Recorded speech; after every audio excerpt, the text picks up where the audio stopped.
So good afternoon everyone. तो बच्चे, हमने अपना कल बहुत ही important block of share capital start किया था और कल हमने डिस्कस कर लिया था कि कितने टाइप्स की शेयर कैपिटल हम इस चैप्टर में डिस्कस करने वाले हैं। Then we discuss the topic of analytical table, how to prepare that analytical table. तो बच्चे, एनालिटिकल टेबल के बाद सीरीज में जो स्टेप आता है that is the accounting treatment. So please give the heading of accounting treatment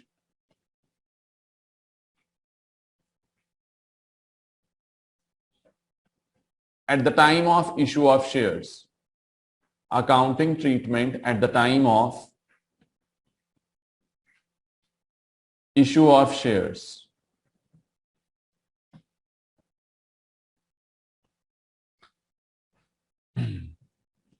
बच्चे, आपको यहां पे एक चीज तो पहले माइंड में बिठा लेनी होगी। इधर देखिए कि जो भी पैसा है, जो भी शेयर्स के ऊपर मनी ड्यू होगी, जो भी मनी बच्चे आपकी ड्यू होने वाली है, ये मनी हमारे को रिसीव होएगी। मतलब हम अपने आप को क्या एज्यूम करेंगे, पूरे चैप्टर में मैंने कल बताया था, हम पूरे चैप्टर में कौन सी है कंपनी है, एक पब्लिक लिमिटेड कंपनी। मैं जब हम वर्ड यूज कर रहा हूं तो मैं किसको डिनोट कर रहा हूं, कंपनी को। ठीक है जी। तो पूरे चैप्टर में हम क्या होने वाले हैं, पब्लिक लिमिटेड कंपनी होने वाले हैं। तो पब्लिक लिमिटेड कंपनी जब शेयर इशू करके पैसे मंगवाती है तो ये पैसे कैसे आएंगे, सबसे पहले तो इंस्टॉलमेंट्स में आएंगे। ये पैसे कैसे आएंगे, इंस्टॉलमेंट्स में आएंगे। और दूसरा, हर एक इंस्टॉलमेंट की कितनी एंट्रीज होने वाली हैं, 2। हर एक इंस्टॉलमेंट की कितनी एंट्रीज होती हैं, 2। और एक एंट्री कौन सी होती है, ड्यू की। दूसरी एंट्री कौन सी होती है, रिसीव। रिपीट कर रहा हूं जी, पैसे कैसे आएंगे, इंस्टॉलमेंट्स में आएंगे। और इंस्टॉलमेंट, हर इंस्टॉलमेंट की कितनी एंट्रीज होने वाली हैं, एक ड्यू की होने वाली है और दूसरी कौन सी होने वाली है, रिसीव की। अच्छा, अब मेरी एक मिनट बात सुनना, मैं आपको ऑर्डर पहले ही बता रहा हूं। पहले आप इनकम ड्यू करते हो, फिर आप रिसीव करते हो, इनकम ड्यू करते हो, इनकम रिसीव करते हो, हमेशा ऐसे ही चलेगा एक्सेप्ट एप्लीकेशन। एप्लीकेशन के टाइम पे पहले क्या करेंगे, रिसीव, बाद में क्या करेंगे, ड्यू। इसका लॉजिक सुनिएगा, सुनो ध्यान से। इधर देखना, मैं अपने ना ट्यूशन पे सारी एग्जांपल्स कोशिश करूंगा उस पे दे पाऊं। For example, I started a new batch in the month of Jain. मैंने जनवरी के मंथ में एक न्यू बैच शुरू किया। For example, I started a batch on 1st Jan. I started a batch on 1st Jan. मैंने 10+1 का बैच स्टार्ट किया और मैंने क्या किया, बहुत से स्टूडेंट्स के पेरेंट्स मुझे मिलने आए थे। मैंने खूब एडवर्टाइज किया कि मेरे इस दिन से बैच स्टार्ट हो रहे हैं। क्या मैंने फुल ऑन एडवर्टाइज कर दिया, बच्चे मुझे श्योरिटी देके गए और कुछ बच्चे डाउटफुल थे, हमने आना है नहीं आना, ऐसा सब कुछ था। चलिए, लेकिन क्या मैं 1st जैन को इस चीज को श्योरिटी के साथ बता सकता हूं मुझे कितने स्टूडेंट्स क्या करने वाले हैं, ज्वाइन करने वाले हैं, कितने स्टूडेंट्स मेरे पास डेमो लगाने वाले हैं? क्या मैं ये श्योरिटी से बोल सकता हूं? Answer is no. मैं छोड़ो, कोई भी सर्विस प्रोवाइडर ये नहीं बता सकता कि आज मेरे पास कितने क्लाइंट्स आने वाले हैं। कोई भी बता सकता है? नहीं।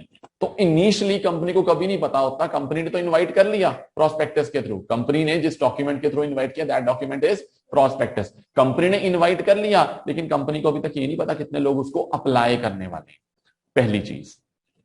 अब जब मुझे अप्लाई करेंगे तो अप्लाई करने के बाद मुझे दो सिचुएशंस मेरे सामने आ जाएंगी, या तो जितने मैंने ऑफर किए थे लोगों ने उससे ज्यादा अप्लाई कर दिए, या लोगों ने उससे कम अप्लाई कर दिए। सुनना ध्यान से, मैंने 200 करोड़ मंगवाए शेयर्स, लेकिन लोगों ने अप्लाई कर दिया, ओवर सब्सक्राइब हो गया 50 करोड़ से। एक सेकेंड, क्या यहां पर मैं 250 करोड़ शेयर्स दे दूंगा? Answer is no. कल बताया था ना, जब ओवर सब्सक्राइब हो रहा तो हम क्या करते हैं, जो एक्सेस 50 करोड़ नहीं है, यहां तो उनको क्या कर देंगे, रिजेक्ट। क्या कर देंगे, रिजेक्ट, या उनको थोड़े कम शेयर्स दे देंगे। कम शेयर्स देने का मतलब उनको क्या कर देंगे, प्रो राटा अलॉटमेंट। क्या कर देंगे, प्रो राटा अलॉटमेंट। अच्छा, क्या केस हमेशा यही होगा कि हमें ज्यादा के लिए अप्लाई किया गया? Answer is no. ज्यादा के लिए भी अप्लाई हो सकता है और कम के लिए भी अप्लाई हो सकता है। अच्छा, मुझे एक चीज बताएंगे, दोनों केस में कितने शेयर्स पे क्वेश्चन होगा? पहला केस, मैंने 200 करोड़ के लिए अप्लाई किया, सॉरी इनवाइट किया, और मुझे एप्लीकेशंस कितनी आई, 250 करोड़। क्वेश्चन कितने पे होगा, 200 पे 250 पे? रिपीट, मैंने 200 करोड़ शेयर्स के लिए क्या किया, इनवाइट किया, but I got applications for 250 crore. Question कितने शेयर्स पे होना चाहिए, 200 करोड़ 250 करोड़? पूरा क्वेश्चन 200 करोड़ पे होगा। मेरे पास देने को तो 200 करोड़ ही है, 250 पे तो ना होगा। 50 करोड़ के पैसे तो मैं क्या करने वाला हूं, या रिटर्न, या क्या करने वाला हूं, एडजस्ट। मतलब लोअर ऑफ 2 पे हुआ। किस पे हुआ क्वेश्चन? Lower of two. दूसरा केस देखना, मैंने 200 करोड़ के लिए इनवाइट किया but I got applications for 180। अब क्वेश्चन किस पे होएगा? 180। जब मुझे अप्लाई 180 के लिए किया गया तो 180 पे करूंगा। एक सेकेंड, क्या ये स्टार्टिंग में मुझे पता था? आंसर इज नो, कि मुझे सारे जितना मैं एक्सपेक्ट कर रहा हूं 200 करोड़ इतनी एप्लीकेशन आएंगी। बच्चे मुझे स्टार्टिंग में नहीं पता होता। स्टार्टिंग में मुझे कैसे पता चलता? जब मुझे लोग अप्रोच करते हैं, जब मेरे पास सेंटर में आके बैठ जाते हैं, मुझे तभी पता चलता है they want to join me. तो in the same way company का भी यही हाल है। कंपनी को कैसे पता चलेगा कोई हमारे शेयर खरीदना चले? जब जिस टाइम उनको क्या मिलेगा? एप्लीकेशन मनी मिलेगा। क्या मिलेगा? Application money. अच्छा, वर्बली अप्लाई नहीं होएगा कि मैंने फोन करके बोल दिया I want that money share, या मैंने अप्लाई कर दिया ऑनलाइन। मुझे साथ में क्या भेजनी पड़ेगी? Application money. क्या भेजनी पड़ेगी? Application money. तो ठीक है जी, इतना तो आपको पता चल गया कि पहली स्टेज पे मुझे नहीं पता होता कि मुझे कितने लोग अप्लाई करेंगे। इसी कारण बच्चे पहले मैं क्या कर लूंगा? रिसीव। पहले मैं क्या कर दूंगा? पैसे रिसीव। उसी पैसे रिसिप्ट में से मैं ना ड्यू वर्ड नहीं यूज करना चाहता। अब मैं वर्ड पता क्या यूज करना चाहता हूं? एडजस्ट। अब मैं पैसे क्या कर दूंगा? एडजस्ट। कि हाँ भाई 250 करोड़ के आए हैं ना, 200 करोड़ के तो चलो आने चाहिए थे, 50 करोड़ को क्या कर दो? अगली इंस्टॉलमेंट में एडजस्ट कर दो, या 50 करोड़ को रिफंड कर दो। तो पहली एंट्री हमेशा किसकी बनेगी? रिसिप्ट की। सेकंड एंट्री क्या होगी? उस मनी को एडजस्ट करने की। उस मनी को एडजस्ट करने की। अच्छा एक सेकेंड, मुझे 250 करोड़ के लिए आया, सुनना सिचुएशन। 250 करोड़ के लिए एप्लीकेशन मनी आया, मैंने 200 करोड़ को शेयर दे दिए, 50 करोड़ को रिफंड कर दिया। 50 करोड़ को क्या कर दिया? रिफंड। क्या अब मुझे पता कितने शेयर्स पे अलॉटमेंट मनी आनी है या नहीं पता? सिचुएशन सुनिए, मैंने इनवाइट कितने के लिए किया? 200 करोड़। मुझे एप्लीकेशन कितने के लिए रिसीव हुई? 250 करोड़। मैंने 250 करोड़ में से 200 करोड़ का पैसा रख लिया और 50 करोड़ का पैसा क्या कर दिया? वापस। क्या अब मुझे पता है मुझे अलॉटमेंट पे कितने पैसे रिसीव होने हैं या नहीं? यस, अब तो पता है। जिन लोगों ने मुझे अप्लाई किया वो लोग सिर्फ मुझे एप्लीकेशन तो ना देंगे, मुझे अगले पैसे भी देंगे। Are you getting it? जिन्होंने मेरे से शेयर, अच्छा जौन सा बच्चा जनवरी में आ गया मेरे पास पढ़ रहा है, एम आई श्योर फरवरी में भी पढ़ेगा? ऑब्वियसली मैं फरवरी की उसकी इनकम ड्यू करूंगा। यस, पहले ड्यू करूंगा फिर क्या करूंगा? रिसीव। मार्च की इनकम ड्यू करूंगा फिर क्या करूंगा? रिसीव। लेकिन क्या जनवरी 1 को पता था कितने लोग आएंगे? नो। तो स्टार्टिंग में हमें नहीं पता होता हमें कितने लोग अप्लाई करेंगे। इस कारण फर्स्ट स्टेज पे हम क्या डालते हैं? रिसीव, और उसमें से शेयर्स अलॉट कर देते हैं। और जब हमने शेयर अलॉट कर दिए, we are very much sure कि अब तो इतने पैसे आएंगे, अब तो इतने पैसे आएंगे। हमेशा याद रखो, अकाउंट्स में खर्चा या इनकम सिर्फ तब ड्यू होता है जब हमें करेक्टली एस्टिमेट हो पाए। क्या हो पाए? Correctly estimate. अच्छा एक सेकंड सुनना ध्यान से। क्या ऐसा हो सकता है कि किसी ने एप्लीकेशन दे दी और बाद में अगले पैसे नहीं दे रहा? किसी ने एक स्टार्टिंग में अप्लाई तो कर दिया लेकिन लेटर ऑन स्टेजेस पे वो पैसे नहीं दे रहा, ऑब्वियसली। लेकिन क्या ये मुझे पता है ये बंदा पैसे नहीं देगा? नहीं। मतलब मैं ड्यू तो पूरे ही करूंगा, हाँ रिसीव कम हो जाएगा, उसके लिए आगे प्रोसीजर हो जाएगा कैंसिलेशन ऑफ शेयर्स का, वो लेटर ऑन स्टेज पे आएगा। ये चीज समझ आई कि हम ड्यू पूरे करेंगे जितने लोगों ने हमें क्या कर दिया? अप्लाई। अच्छा एक सेकंड, 200-250 में से कितने पे क्वेश्चन करना था? 200 पे, लोअर ऑफ टू। मैंने 200 मंगवाया, 180 है, फिर किस पे करना था क्वेश्चन? 180। बच्चे मैं यहाँ पे 150 क्यों नहीं ले रहा? मैं यहाँ पे 100 क्यों नहीं ले रहा कि मैंने 200 मंगवाए 100 आए और मैं 100 पे क्वेश्चन? एटलीस्ट 90%, एटलीस्ट सब्सक्रिप्शन कितना होना चाहिए? 90%। बातें समझ आ रही हैं? अब एंट्रीज में चलते हैं। एक भी स्टूडेंट नोट नहीं करेगा, सिर्फ समझनी है। अच्छा मुझे ऑर्डर फटाफट बोल दो कैसे होनी है। 6 एंट्रीज डालनी है, एक एप्लीकेशन की, एक अलॉटमेंट की और एक कॉल की। ऑर्डर क्या रहेगा? रिसीव, ड्यू, या रिसीव के बाद adjust, due receive, due receive, receive adjust, due receive, due receive. Getting it? तो सबसे पहले क्या रिसीव होएगा? मैंने आपको बोलना है, कोई भी बंदा मुझे अप्लाई करता है ना, वर्बली नहीं करता, साथ में क्या भेजता है? Application money. मैं कौन हूं? मैं इन्वेस्टर हूं, मैं कंपनी हूं? मैं कंपनी हूं, मुझे क्या होंगे? पैसे रिसीव।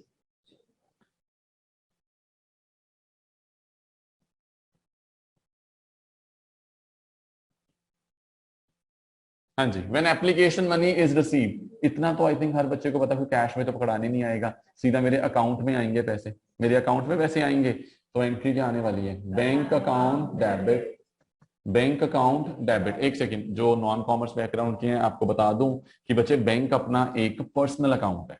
3 तरह के अकाउंट होते हैं, real account, nominal account, personal account. Real account, nominal account and personal account. Personal का रूल क्या होता है?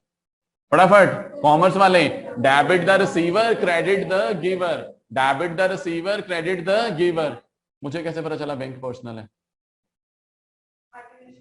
बच्चे बैंक का कोई नेम होएगा ना, HDFC, SBI, और जहां पे नेम आ गया वो क्या बन गया? पर्सनल। हाँ, नेचुरल पर्सन नहीं है। कौन सा पर्सनल है? Represent sorry artificial personal. कौन सा है? Artificial personal. तो इसका रूल क्या होता है? Debit the receiver and credit the giver. Debit the receiver and credit the giver. तो मेरे बैंक में पैसे आ रहे हैं, तो मेरा बैंक क्या बन गया? रिसीवर। मनमीत कुछ नहीं लिखना बच्चे, सब कुछ बताऊंगा, बस सुनते जाओ बस। ठीक है, तो बैंक क्या बन गया आपका? Receiver. So debit the receiver and who is the giver? Who is the giver? Investor. But वो इन्वेस्टर इस मेरे लिए क्या है इस टाइम पे? एप्लीकेंट। क्या बोल लूंगा उसको मैं? एप्लीकेंट। एक सेकेंड, मेरी कंपनी का नाम है TCL लिमिटेड। मेरी कंपनी का नाम है TCL लिमिटेड, और मेरा एप्लीकेंट कौन है? रोहन। मेरा एप्लीकेंट कौन है? जैस्मिन। ये मैं सबकी एंट्री डाल लूं, bank account debit to Rohan, Rohan से पैसे आ गए, bank account debit to Jasmine, bank account debit to Sukoon, ऐसे ऐसे एंट्रीज डिफरेंट डिफरेंट डाल लूं कि हर एप्लीकेंट के नाम से? Answer is no. मैं कलेक्टिवली सारे एप्लीकेंट्स को कलेक्टिवली एक अकाउंट यूज करूंगा by the name of share application.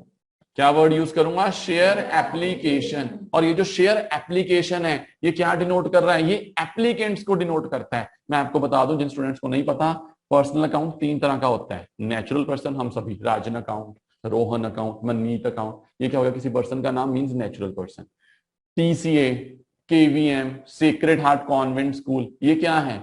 Artificial person. फिर एक कैपिटल अकाउंट होता है। कौन सा अकाउंट होता है? कैपिटल, जो किसी को डिनोट करता है, एक पर्सन को या ग्रुप ऑफ पर्संस को। जब कोई अकाउंट किसी ग्रुप ऑफ पर्संस को रिप्रेजेंट करता है तो उसको क्या बोलते हैं? Representative personal account. क्या बोलते हैं? Representative personal account. तो यहां पे ये शेयर एप्लीकेशन किसको रिप्रेजेंट कर रहा है? एप्लीकेंट्स को।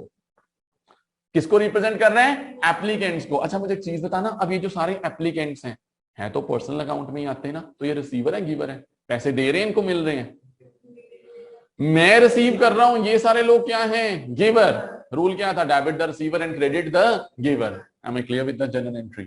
बैंक डेबिट क्यों हुआ? बिकॉज मेरा बैंक क्या था? एक आर्टिफिशियल पर्सनल अकाउंट। क्या था? एक artificial personal. So debit the receiver and who is the giver? Rohan is the giver, Jasmine is the giver, but I will use one account which will represent every applicant.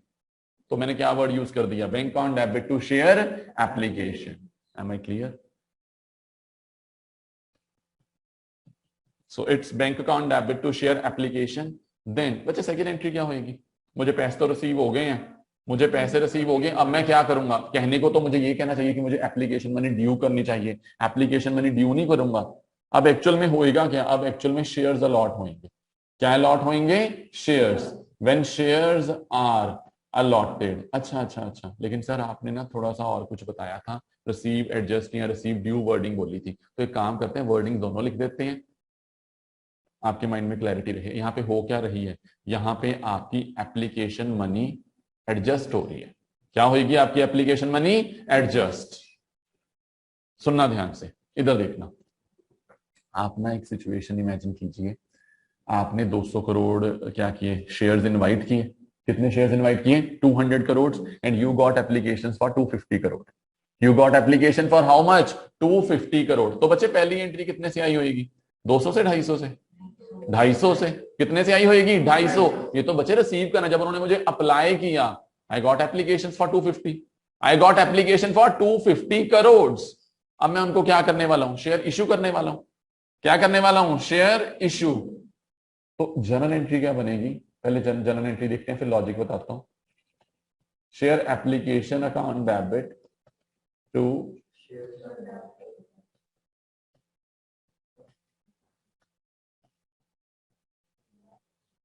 अब इसके साथ कहानियां आएंगी, यही सबसे मेन एंट्री है, सुन लीजिए ध्यान से। जो पूरा टेबल नहीं कल बनवाया था वो सिर्फ इसी एंट्री के लिए बनाया था, सुनना ध्यान से। बच्चे जरा हेडिंग पढ़ना, व्हेन शेयर्स आर अलॉटेड। बच्चे जब हम किसी को शेयर अलॉट कर देते हैं, अभी तक वो बंदा क्या था? एप्लीकेंट। अभी तक वो बंदा क्या था? एप्लीकेंट। बट अब उसका नाम पता क्या पड़ गया? क्या बन गया? अलॉटी। अलॉट कौन कर रहे हैं? कंपनी। जिसको कर रहे हैं वो क्या बन गया? Allottee. Because that person is receiving the shares, that person is receiving the shares. एक सेकेंड, रुक जो जरा यहाँ पे, एप्लीकेंट अब क्या बन गया, रिसीवर बन गया।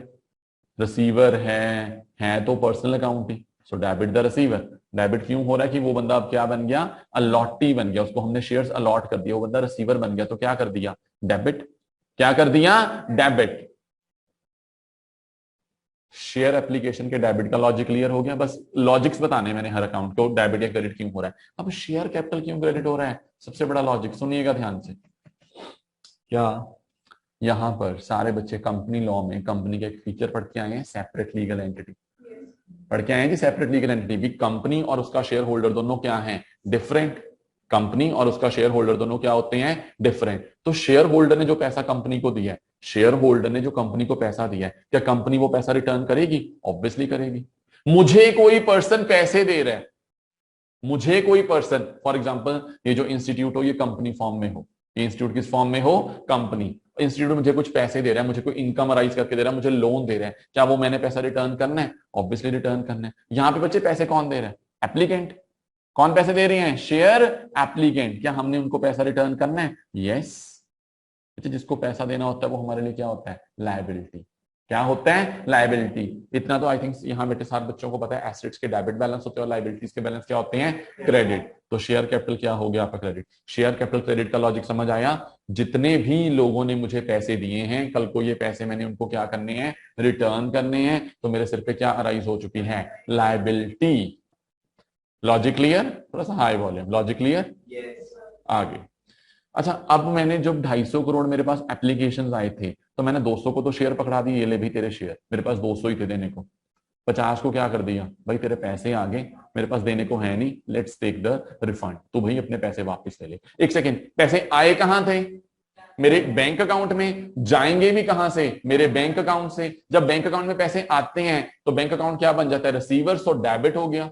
अब यहां पे क्या हो रहा है, जा रहे हैं तो मेरा बैंक अकाउंट क्या बन गया, गिवर हो गया, तो हमने क्या कर दिया, credit. So debit the receiver and credit the giver, debit the receiver and credit the giver.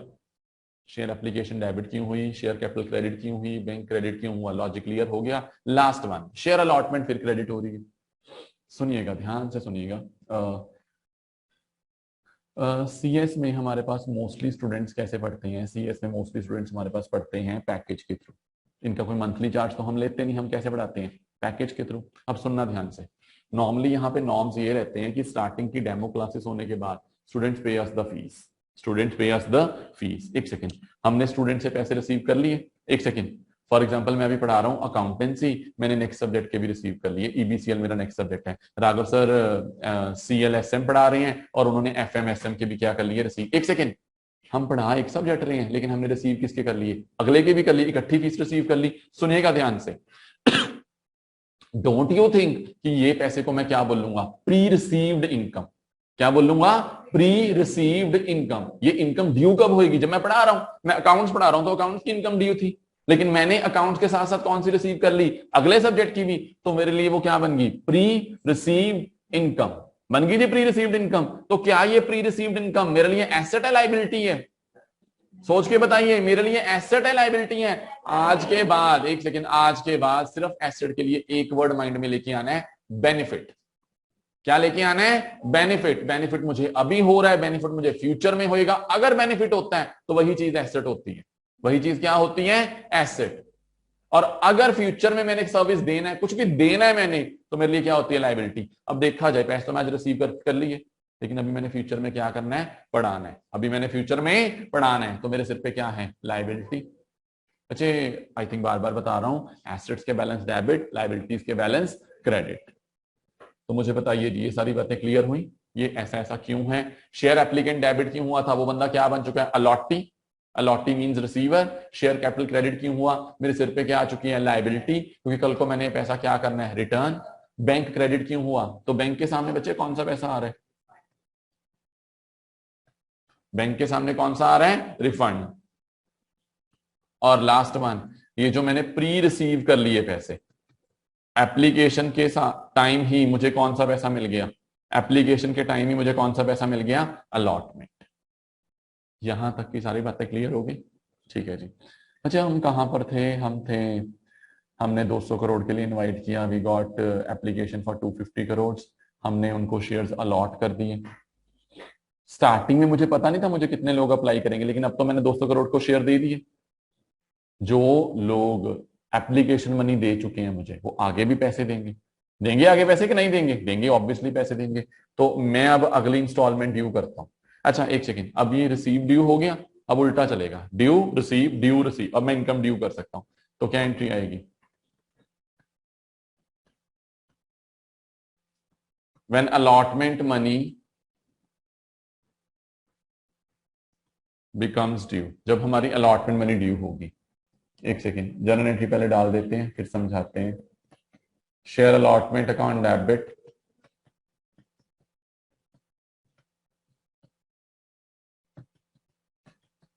एक सेकेंड, जो बंदा पहली एंट्री के टाइम पे एप्लीकेंट था वो अब क्या बन चुका है? अलॉटी। क्या बन चुका है? अलॉटी। वो अलॉटी ने मुझे देने हैं पैसे, मेरे से रिसीव करने हैं। उसने मुझे देने हैं पैसे, मेरे से रिसीव करने हैं। उसने अलॉटमेंट का पैसा मुझे देना है। अच्छा, जिससे पैसे मिलने होते हैं कौन होता है? Debtor creditor. जिससे पैसे रिसीव करने हैं वो कौन होता है? डेटर। डेटर्स का बैलेंस क्या रहेगा? डेबिट। डेटर्स का बैलेंस क्या रहेगा? डेबिट, क्योंकि पैसे मुझे मिलने हैं। तो अलॉटमेंट क्या हो गया? डेबिट। अच्छा, जो पैसे मुझे मिलेंगे अपनी जेब में रख लूंगा, तो वापस भी कल को करने पड़ सकते हैं, वापस भी करने पड़ सकते हैं। आई थिंक सबने बैलेंस शीट देखी है। तो शेयर कैपिटल कौन सी साइड पे होती है? लाइबिलिटीज पे होती है। कौन सी साइड पे होती है? लाइबिलिटी, बिकॉज वो पैसा भाई वापस भी तो करना है। तो शेयर कैपिटल जब जब क्रेडिट हो रहा है, एक ही लॉजिक बता रहा हूं, क्या मेरे सिर पे लाइबिलिटी पड़ रही है, और जब जब पैसे लेने हैं वो बंदा मेरा डेटर है, तो उसको क्या कर दूंगा? डेबिट। एंट्री क्या बन गई? Share allotment account debit to share capital. Am I clear with everything? ठीक है जी। सिर्फ ड्यू करेंगे, रिसीव भी करेंगे? ऑब्वियसली रिसीव भी होगा। When allotment money is received, when allotment money is received, एक सेकेंड, हमें तो पता ही है, हमने तो अकाउंट नंबर दिया ही हुआ है। कहां पैसे आते हैं? सीधा हमारे अकाउंट में पैसे आते हैं। तो मेरा बैंक अकाउंट क्या बन जाता है? रिसीवर। तो bank account debit to share allotment. अब शेयर अलॉटमेंट वाला बंदा क्रेडिट क्यों हो गया?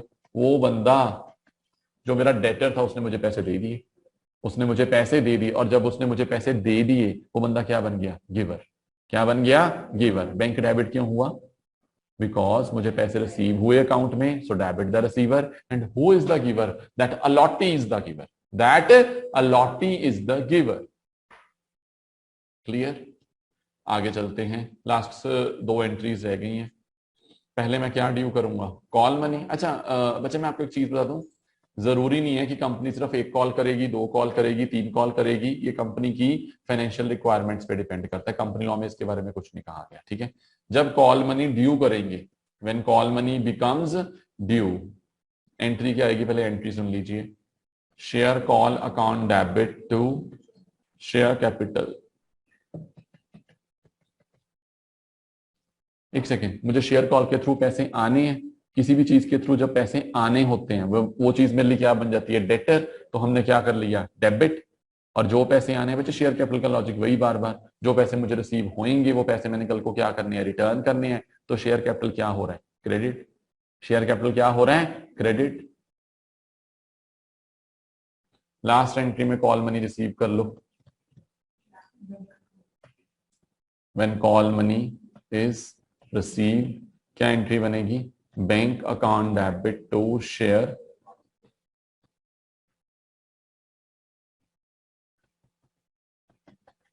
अच्छा, फर्स्ट होएगी तो यहाँ पे क्या जाएगा? Share first call to share capital, bank to share first call. Second होगी तो बस कॉल के आगे नंबर डाल देना, वो वाला। एंट्रीज यही रहेंगी बच्चे। क्या ये 6 एंट्रीज क्लियर होगी सबको? एवरीवन? मुझे टाइम लगा है समझाने में, बट आपको नोट करने में बिल्कुल टाइम नहीं लगना चाहिए।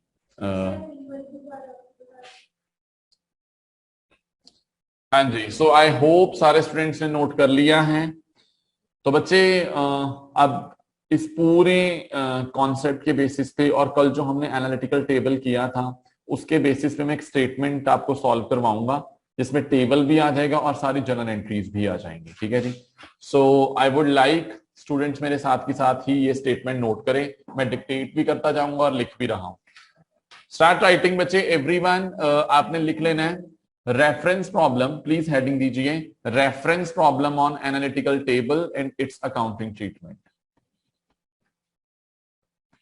reference problem on analytical table and accounting treatment.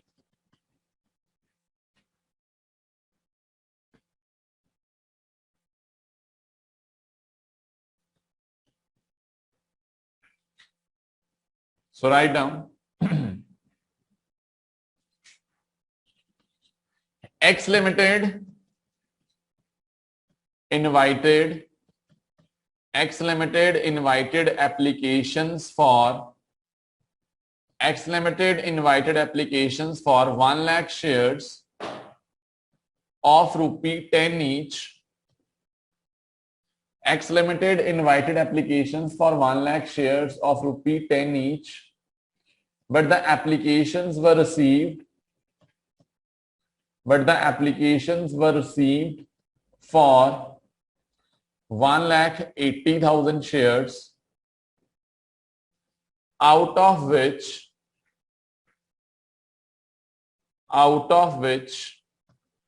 applicants for 50,000 shares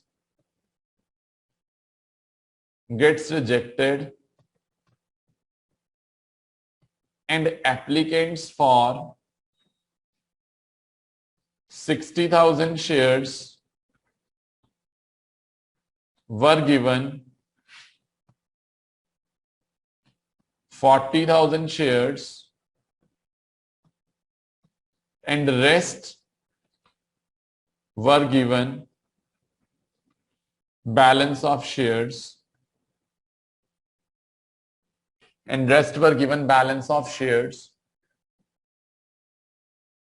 हो गया जी इतना note. Amount is called as follows.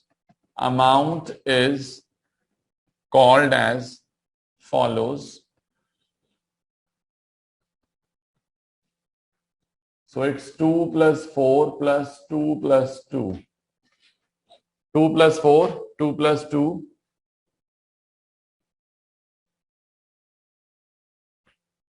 2 plus 4, 2 plus 2. All the amount was duly received. Except A and B. A didn't pay call money.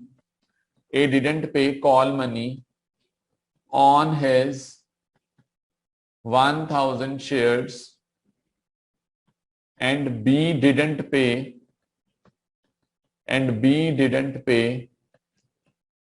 second call on 500 shares. So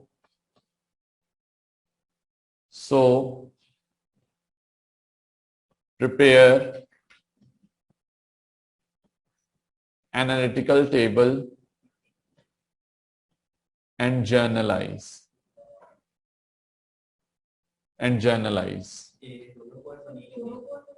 हाँ, अगर अकेला call word दिया जाता है ना तो मीन्स दोनों calls include होती हैं.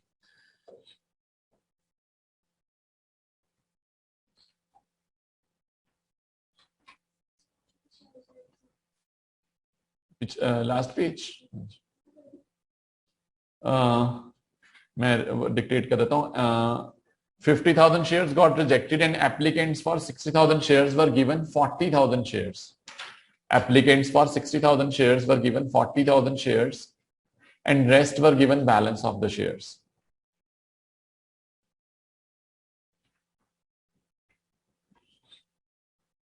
एक काम कर देंगे इधर बच्चे सुनिएगा, यहां पर ना एक वर्ड अटैच करेंगे जहां पे ए एंड बी है, उसके साथ लिखो कैटेगरी 3. इसके साथ लिखो कैटेगरी 3. जो बैलेंस वाली कैटेगरी बची थी ना, एक सेकेंड सुन लीजिए. इसका रोल मैं अभी नहीं बताऊंगा कि मैंने यहाँ पे कैटेगरी 3 क्यों लिखवाया है, पर ये वर्ड पे मैं आऊंगा वापस. ठीक है, चलिए अभी शुरू कर रहे हैं. सबसे पहले बच्चे मैंने ना कल आपको ये बताया था, एक टेबल बनाना सिखाया था by the name of analytical table. जिन स्टूडेंट्स ने कल का मेरा लेक्चर लगाया था, विल दे टेल मी कि what are 2 conditions which necessitate the preparation of this table? कौन सी दो कंडीशन से बनता है? ओवर सब्सक्रिप्शन होना चाहिए और दूसरा more than one categories, different categories of allotment. जिन बच्चों ने आज फर्स्ट लेक्चर लगाया सुन लीजिए, डिफरेंट कैटेगरीज ऑफ अलॉटमेंट पता कौन सी होती हैं? फुल अलॉटमेंट या फिर प्रो राटा। फुल तो समझ रहे हैं ना, जितना मांगा उतना ही दे दिया फुल, और उससे थोड़ा कम दिया प्रो राटा, और कई बार हम क्या कर देते हैं, सर्टन को रिजेक्ट। तो ऐसी कैटेगरीज बन सकती हैं। हिमांशी, एम आई क्लियर बच्चे? तो अभी हम सबसे पहले टेबल बनाएंगे। जिन स्टूडेंट्स ने कल लेक्चर लगाया था आई वुड लाइक कि वो खुद बनाएं। जिनका ये फर्स्ट लेक्चर है प्लीज यहां से देख सकते हैं।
रुक जाइएगा अब यहाँ पर। जिन स्टूडेंट्स ने मेरे से करना है प्लीज यहां से रुक जाइए, अच्छे से स्टेटमेंट देखते हैं।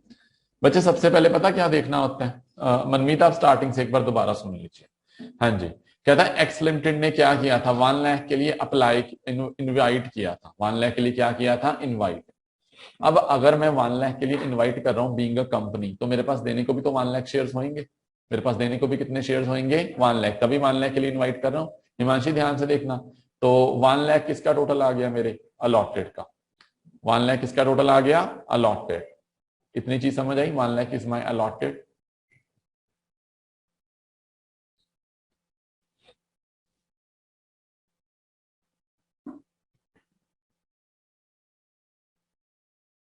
अब आगे देखना, जो भी मेरा इनवाइट होएगा, प्लीज बच्चे आप इसके साथ लिख लीजिए कीजिए, अलॉटेड के साथ इनवाइट वर्ड लिख लेंगे आप, ठीक है। जितने भी आप इनवाइट करते हैं वो आपके उतने शेयर अलॉटेड होते हैं। अच्छा अब जरा देखना आपको सॉरी, कितनी एप्लीकेशन रिसीव हुई है। आपको एप्लीकेशन रिसीव हुई है 1,80,000, तो आपके अप्लाइड का टोटल कितना हो गया, 180।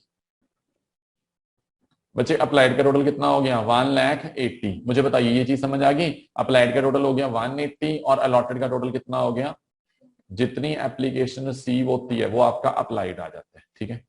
चलिए अब कैटेगरीज की बात करते हैं। पहली कैटेगरी कौन सी थी, जिन्होंने कितने शेयर्स के लिए अप्लाई किया, 50, और उनको हमने क्या कर दिया, रिजेक्ट। 50 के लिए अप्लाई किया और उनको हमने क्या कर दिया, रिजेक्ट। तो पहली कैटेगरी बनाओ 50, जिसको हमने कैटेगरी 1 50,000 शेयर, और अलॉट कितने हुए, कुछ भी नहीं। फिर सेकंड कैटेगरी देखना कितने मांगे थे इन्होंने, 60, और दिए कितने हमने इनको, 40। दूसरी कैटेगरी 60 की और इनको अलॉट कितने हुए, 40। Now come to category number 3। बच्चे कितना बैलेंस बच रहा है, देखो इधर 180 में से पहली दो कैटेगरीज में कितनी एप्लीकेशन आ गई हैं, 110, तो कितनी एप्लीकेशन बची, 70। और 1 लाख में से हम कितने शेयर एलोकेट कर चुके हैं, 40, तो कितने बचे, 60। मुझे बताइए इतनी चीज समझ आई आपको? अब आप पता क्या करेंगे, अब आप ना मनी लिख लेंगे, कैसे कैसे पैसे आने हैं। पैसे आने का वे क्या बताया था मैंने, 2+4 2+2, अपने टेबल के ऊपर ही ऐसे लिख लिया कीजिए, 2+4 2+2, 2+4 2+2। अब एक सेकंड मेरी बात सुनिएगा बच्चे, जब कोई हमें अप्लाई करता है, मैंने आपको क्या बताया कि अप्लाई के साथ वो हमें क्या भेजता है, एप्लीकेशन बनी, उसने अप्लाई किया और साथ में मुझे क्या भेज दी, एप्लीकेशन। बच्चे पर शेयर एप्लीकेशन कितनी है, 2 रुपए। पर शेयर एप्लीकेशन कितनी है, 2 रुपए। तो जिसने मुझे अप्लाई किया 50,000 के लिए, तो 2 रुपए के हिसाब से कितने पैसे दे दिए मुझे, 1 लाख। कितने दे दिए, 1 लाख। जिसने 60 के लिए अप्लाई किया उसने कितने दे दिए, 1,20,000। कितने दे दिए, 1,20,000। हाँ जी, पर अभी वो सारे पैसे इकट्ठे नहीं भेजेगा, सिर्फ पहले एप्लीकेशन मनी भेजेगा। तो जितनी एप्लीकेशन मनी है उसके साथ ही हम मल्टीप्लाई करते हैं। और थर्ड कैटेगरी, इन्होंने कितने शेयर्स के लिए अप्लाई किया था, 70, तो वो कितने भेजेंगे, 70 इंटू 2, कितने भेजे, 1,40,000। यहां तक समझ आया? बच्चे आपने एक वर्ड लिखा था शुड रिसीव, एडजस्टेड के ऊपर भी लिखना शुड रिसीव, लिखो। नॉन कॉमर्स वाले सारे बच्चे लिखेंगे एप्लीकेशन मनी एडजस्ट के साथ शुड रिसीव। मतलब मिलने कितने चाहिए थे, मिलने कितने चाहिए थे, जितने हमने उनको शेयर्स दिए। जैसे पहले वाले को कोई शेयर नहीं दिया, इसका कुछ मिलना चाहिए था, नो। इसका कुछ मिलना चाहिए था, नो। दूसरे वाले को 40 दिए, 40 के हिसाब से कितने मिलने चाहिए थे, 80। 40 के हिसाब से कितने मिलने चाहिए थे, 80। 140 सॉरी 60 इसने इसको अलॉट हुए, इसके कितने आने चाहिए थे, 120। कितने आने चाहिए थे, 120। Am I clear up to that? अब एक्सेस देखते हैं कितना आ रहा है, दोनों का डिफरेंस देखो बच्चे। फर्स्ट कैटेगरी का 1 लाख आ गया, आना कुछ भी नहीं चाहिए था, तो 1 लाख का 1 लाख क्या हो गया, एक्सेस। 1 लाख का 1 लाख क्या हो गया, एक्सेस। इसके 120 आए, आने चाहिए थे 80, कितने एक्सेस आया, 40। और थर्ड कैटेगरी 140 आया, 120 आना चाहिए था, कितना एक्सेस आ गया, 20। बताइए यहां तक समझ आया?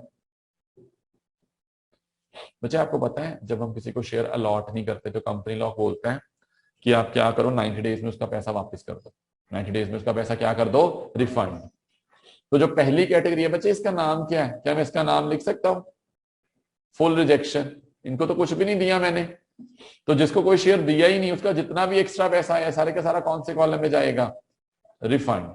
कौन से कॉलम में जाएगा, रिफंड। और बच्चे जिसको थोड़े बहुत पैसे दे देते हैं उसका पैसा एडजस्ट में जाएगा। उसका पैसा कहां जाएगा, एडजस्ट। हाँ जी Jasmine, will you tell me the rule, जो कल मैंने आपको बताया है एडजस्ट से पहले एक रूल लिखवाया था। द रूल इज ड्यू और balance which ever is lower. सुनना ध्यान से बच्चे, ये प्रो राटा वाले बंदों पे लगता है। कौन से बंदों पे लगता है, प्रो राटा। अब ये पॉइंट बच्चे ध्यान से समझने वाला, जिन्होंने कल का लेक्चर नहीं लगाया प्लीज ध्यान से देख लीजिए। अब सुनना मेरी बात। हाँ जी निष्ठा, इधर देखिए, एक सेकंड कैटेगरी का कितना मेरे पास एक्स्ट्रा पैसा आ गया, 40,000। मतलब मैंने पूरे एप्लीकेशन के पैसे रख लिए, लेकिन फिर भी कितना बच गया, 40। तो बच्चे जब ऐसे पैसे बच जाते हैं तो हम अगली इंस्टॉलमेंट एडजस्ट करते हैं। इनके पास शेयर्स कितने हैं, 40। कितने शेयर्स हैं, 40।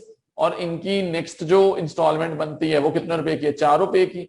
तो 40 इंटू 4, इसका नेक्स्ट इंस्टॉलमेंट पे आना कितना बनता है, 160। नेक्स्ट इंस्टॉलमेंट 160 की बनती है, तो ये हो गया इनका ड्यू मनी। अगली इंस्टॉलमेंट की इतनी मनी ड्यू होएगी, 160। इनके पास 40,000 शेयर्स हैं और 4 रुपए के हिसाब से इनके पैसे बनेंगे 160। बट हमारे पास अभी आए कितने हैं, 40। तो 40 का बैलेंस है, 140 ड्यू है, दोनों में से लोअर क्या है। मैंने जो कल एग्जांपल ली थी, एक बार दोबारा बता देता हूं एग्जांपल, रोहन मैंने जो कल एग्जांपल ली थी एक बार दोबारा बता देता हूं, देखना इधर।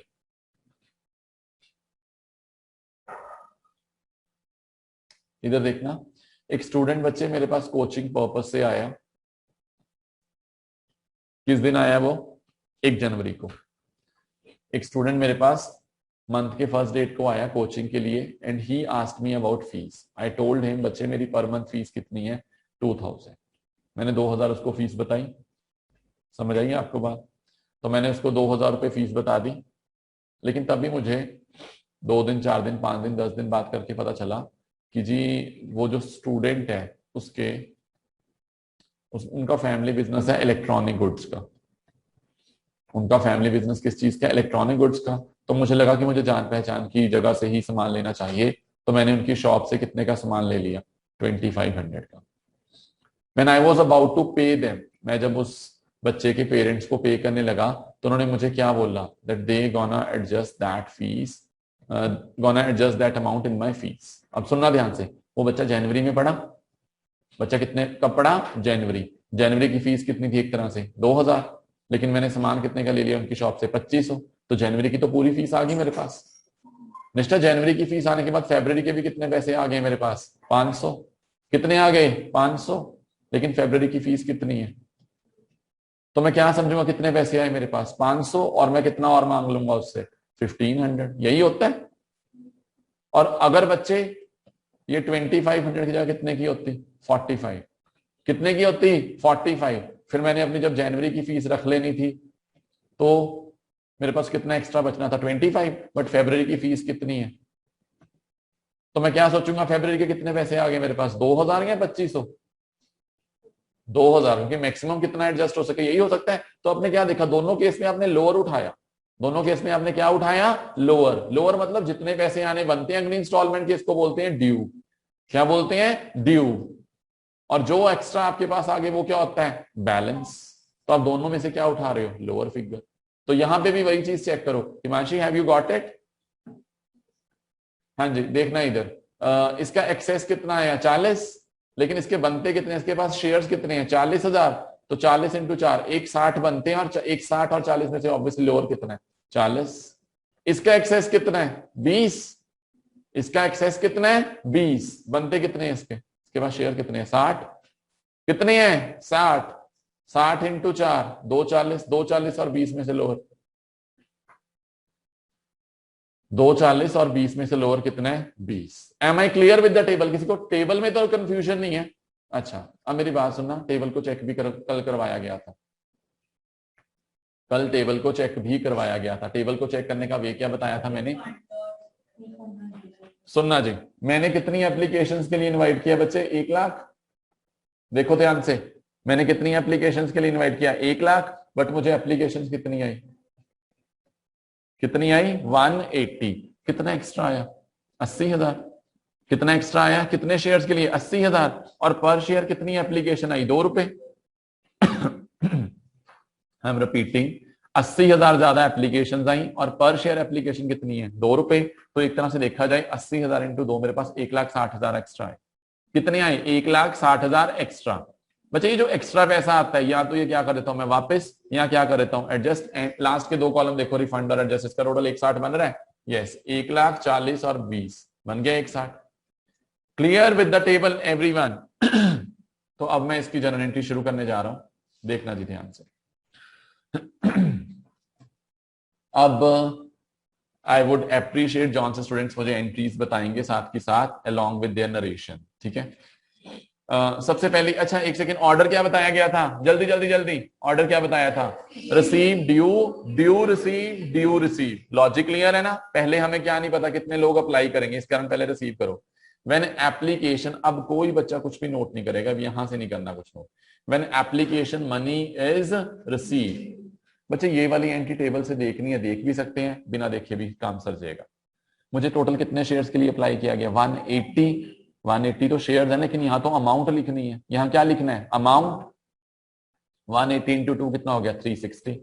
तो एंट्री क्या बन गई, bank account debit, bank account debit to share application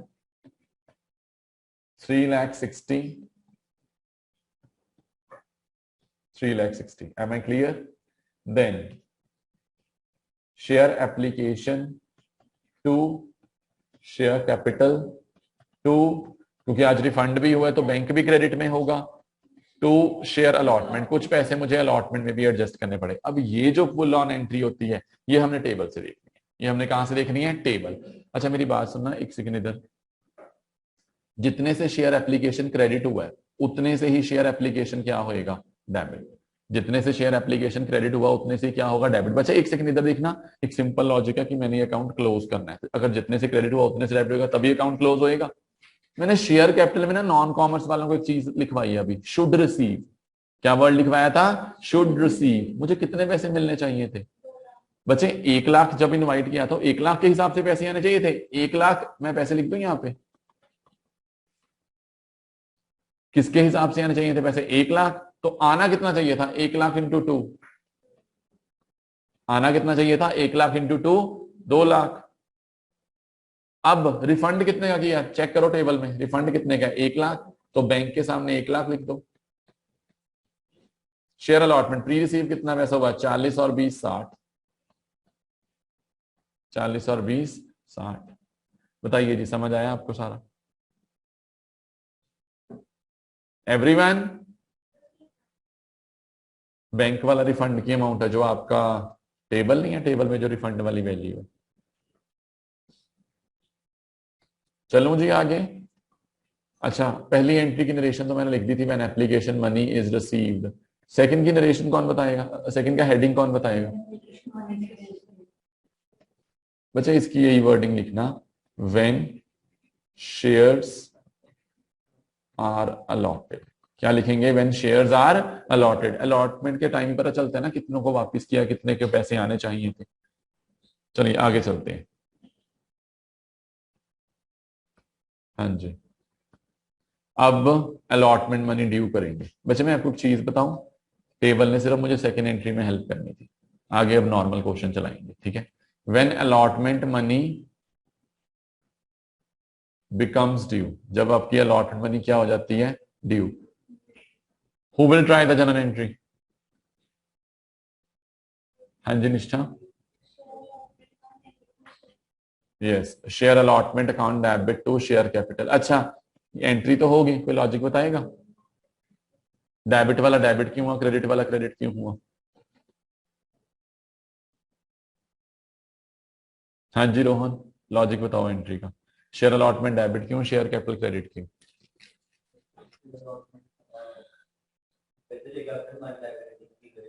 हाँ, शेयर कैपिटल क्रेडिट हुई बिकॉज जो पैसा आएगा वो वापस भी करना है, लाइबिलिटी। शेयर अलॉटमेंट डेबिट क्यों? क्योंकि वो पैसे हमने अलॉटी से लेने हैं, तो अलॉटी क्या बन गया? डेटर। अलॉटी क्या बन गया? डेटर। अच्छा एक सेकेंड, जो एक्सेस आया था उनका एडजस्ट कर दिया ना हमने, किसी को वापस कर दिए, किसी को एडजस्ट कर दिया। अब नॉर्मल क्वेश्चन 1 लाख पे चलाओ। कितने इनवाइट किए थे मैंने? 1 लाख किए थे ना। अब क्वेश्चन नॉर्मली 1 लाख पे चलाओ। 1 लाख इंटू पर शेयर अलॉटमेंट कितनी है जी? 4। 1 लाख इंटू 4, 4 लाख से एंट्री करो। 1 लाख इंटू 4, 4 लाख। क्लियर? अब रिसीव कर लो। हाँ जी प्रीति, अलॉटमेंट रिसीव की एंट्री बोलो। बिल्कुल, जब जब पैसे रिसीव होंगे तो अकाउंट में आएंगे, तो बैंक क्या हो जाएगा? Debit. Bank account debit to share allotment. अच्छा मेरी एक बात सुनना, मेरे पास कई स्टूडेंट्स ने जनवरी के मंथ में फेब्रवरी की फीस भी दे दी। जनवरी के मंथ में कौन से मंथ की फीस दे दी? फेब्रवरी। तो क्या आप फेब्रवरी में जब मैं इनकम ड्यू करूंगा, मैंने इनकम तो ड्यू कर ली, क्या उनकी दोबारा फीस आएगी? नो। तो जो पैसे मुझे रिसीव हो गए वो मुझे दोबारा तो रिसीव नहीं होने, तो उन पैसों को मैं क्या कर दूंगा? डिडक्ट। तो 4 लाख ड्यू किए थे, 4 लाख में से बचे कितने आ चुके हैं ऑलरेडी? 60,000। तो माइनस कर दो, कितना रिसीव होएगा?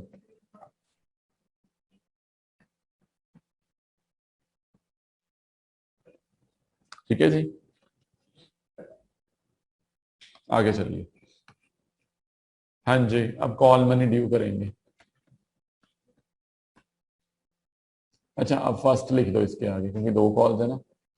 When share first call becomes due. आप ट्राई करो बच्चे। हाँ जी,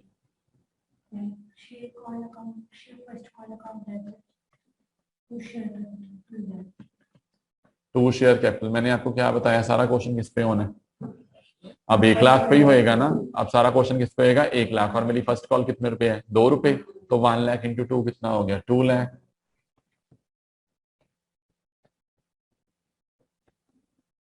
अच्छा, मुझे कॉल मनी तो नहीं पहले रिसीव हुई थी? नहीं, मुझे सिर्फ क्या रिसीव हुआ था? अलॉटमेंट। अब इसमें से पता मैं क्या माइनस करूंगा? सिर्फ वो माइनस करूंगा जो पैसा मुझे रिसीव नहीं हुआ।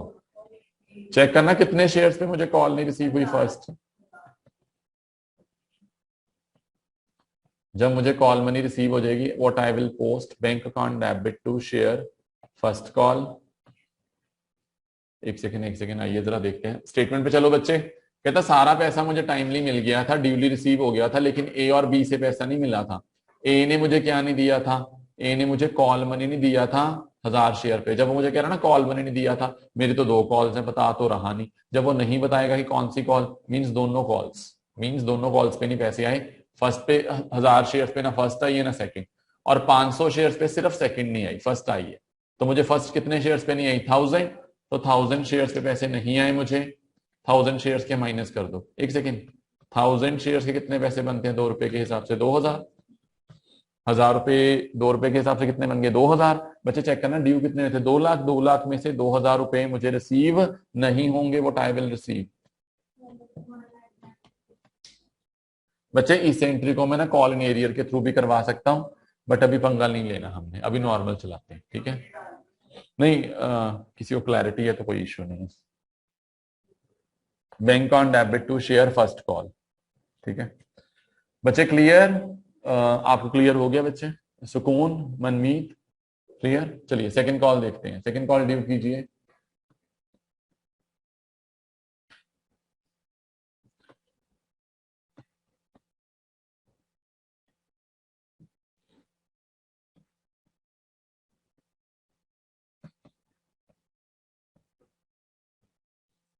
हाँ जी, शेयर सेकंड कॉल ड्यू कर दो। वही 1 लाख पे चल रहा है क्वेश्चन, 2 रुपए के हिसाब से 2 लाख। अब पैसे रिसीव करेंगे जी हम।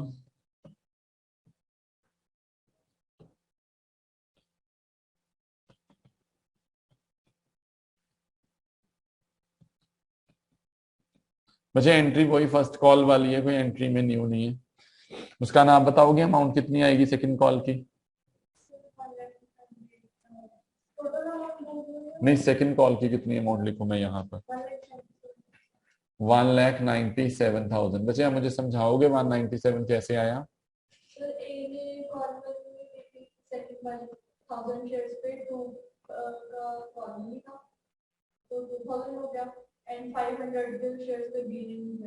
ए ने दोनों कॉल्स नहीं दिए थे, मतलब फर्स्ट और सेकंड। 1,000 शेयर पे सेकंड कॉल नहीं आई, और 500 शेयर्स पे भी सेकंड कॉल नहीं आई। 1,000 और 500, 1,500 शेयर्स पे मुझे सेकंड कॉल नहीं आई।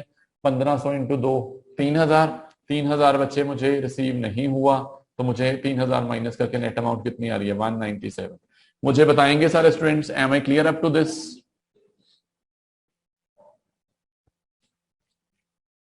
सबका नोट भी हो गया साइड बाय साइड?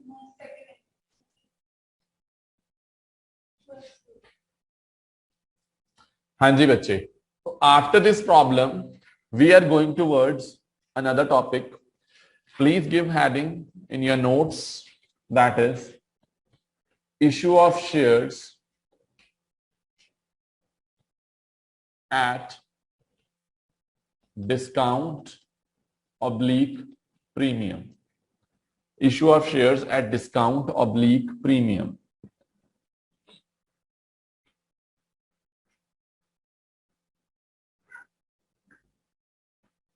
इधर देखिए बच्चे, मेरा ₹10 का शेयर है जब कंपनी इशू कर रही है। मैं सेकेंडरी मार्केट की बात नहीं कर रहा, जैसे आज एक बच्चा बोल रहा था कि हम पूरा प्राइस पे करेंगे, वो सेकेंडरी स्टॉक एक्सचेंज में ऐसा होता है। नॉर्मली जिस टाइम कंपनी इशू करती है तो कंपनी के पास 3 ऑप्शंस होते हैं। वो 3 ऑप्शंस कौन से होते हैं? कंपनी में go for the par value, company में go for a value less than par value, मतलब 10 वाला शेयर 9.5 में, 9 में, या 10 वाला शेयर 10 से महंगा। 10 वाला शेयर 10 से महंगा इशू करना है, मोर देन पार वैल्यू। अगर अभी तक मैंने जितने भी क्वेश्चंस करवाए, किसी में ऐसा तो नहीं बोला था कि 10 वाला शेयर प्रीमियम पे इशू हो रहा है, कुछ ऐसा मैंने बोला ही नहीं। मतलब पार वाले क्वेश्चन किए, जब 10 वाला 10 में इशू हो रहा है तो वो कौन सा केस बनता है? मतलब आप यहां पे बोल सकते हैं कि जो इशू प्राइस है वो कितना है? Is equal to par. यहां पे जो इशू प्राइस है वो जो हमारे बुक में ना बुक वैल्यू होती है, बुक वैल्यू से कम है।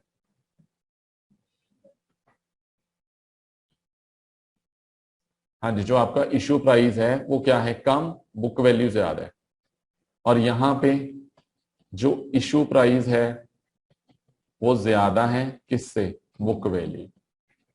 यहां पे 10 वाला 10 में इशू हो रहा है, यहां पे 9 पे इशू हो रहा है, यहां पे 12, 14, 15, 16 किसी पे भी इशू हो रहा है। बच्चे अब ना शेयर डिस्काउंट पे नहीं इशू हो सकते। डिस्काउंट पे क्यों नहीं इशू हो सकते? सेक्शन 53 और 54 ने प्रोहिबिशन लगा दी है कंपनीज पे।